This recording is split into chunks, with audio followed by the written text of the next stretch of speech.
প্রথম দ্বিতীয় তৃতীয় নির্বাচন করা আমাদের একটি এসবি নিউজ 24 টিভি। কালুরঘাট নতুন সেতুর দৃশ্যমান অগ্রগতি চাই। বোয়ালখালীর উন্নয়নে হবে সমন্বিত পরিকল্পনা, এমপি এরশাদুল্লাহ। এসভি নিউজ 24 টিভির সাথে আমি আছি নাসরিন সুলতানা। এবার বিস্তারিত সংবাদ। সুন্দরভাবে আচরণ মেনে চলেছেন, এজন্য আমাদের পক্ষ থেকে আপনাদেরকে ধন্যবাদ ও কৃতজ্ঞতা জানাচ্ছি। ফুলি নদীর ওপর প্রস্তাবিত কালুরঘাট নতুন সেতুর দৃশ্যমান অগ্রগতি নিশ্চিত করতে এবং পিছিয়ে পড়া বোয়ালখালী উপজেলার সার্বিক উন্নয়নে সমন্বিত পরিকল্পনা গ্রহণের ঘোষণা দিয়েছেন চট্টগ্রাম ৮ বোয়ালখালী চান্দগাঁও আসনের নবনির্বাচিত সংসদ সদস্য আলহাজ এরশাদুল্লাহ। বিশ্বাস, তাদের যে আস্থা এই সরকারের উপর রেখেছে, সেই অনুযায়ী সেই দায়িত্বগুলো মঙ্গলবার ২৪ ফেব্রুয়ারি বোয়ালখালী উপজেলা প্রশাসনের আয়োজনে উপজেলা পরিষদ মিলনায়তনে অনুষ্ঠিত একটি মত বিনিময় সভায় প্রধান অতিথির বক্তব্যে তিনি একথা বলেন। এমপি এরশাদুল্লাহ বলেন, কালুরঘাট নতুন সেতু প্রকল্প যাতে দ্রুত বাস্তবায়ন হয় সেই পদক্ষেপ আমি নেব। বিগত অন্তর্বর্তী সরকারের প্রধান উপদেষ্টা এর ভিত্তিপ্রস্তর ও উদ্বোধন করলেও কাজের কাজ কিছুই দেখছি না। এই সেতু বাস্তবায়নের সমস্যা কোথায় তা খতিয়ে দেখা হবে। প্রয়োজনে তদারকির জন্য একটি সমন্বয় কমিটি করা হবে। আমি এই সেতুর দৃশ্যমান অগ্রগতি চাই।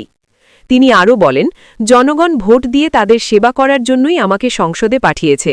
নির্বাচনী ইশতেহার বাস্তবায়নের লক্ষ্যে বোয়ালখালীতে কালুরঘাট সেতু ও উপজেলা স্বাস্থ্য কমপ্লেক্সের অবকাঠামোগত উন্নয়নে সবার আগে হাত দেওয়া হবে। সরকারি দপ্তরের কর্মকর্তাদের প্রতি কড়া নির্দেশনা দিয়ে নবনির্বাচিত এই সাংসদ বলেন,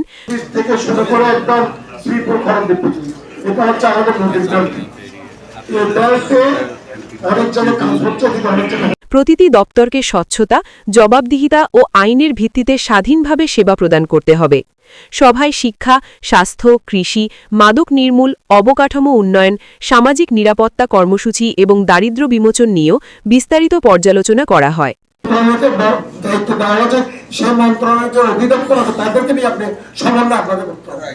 এর আগে সকালে উপজেলা নির্বাহী কর্মকর্তার কার্যালয়ে সাংসদকে ফুলেল শুভেচ্ছা জানানো হয়।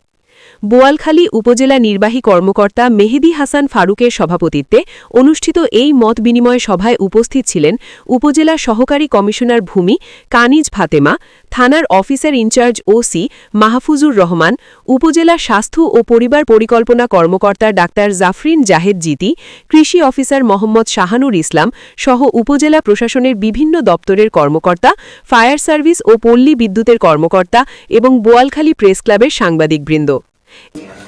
মাদক সমস্যার মধ্যে সবচেয়ে আগে দেখবেন কারা ব্যবসা করছে, ব্যবসাটা আগে বন্ধ করতে।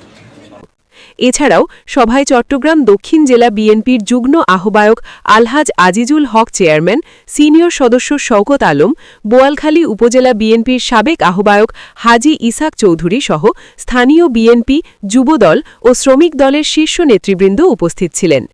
SV news 24 TV, Boalkhali, Chittagong.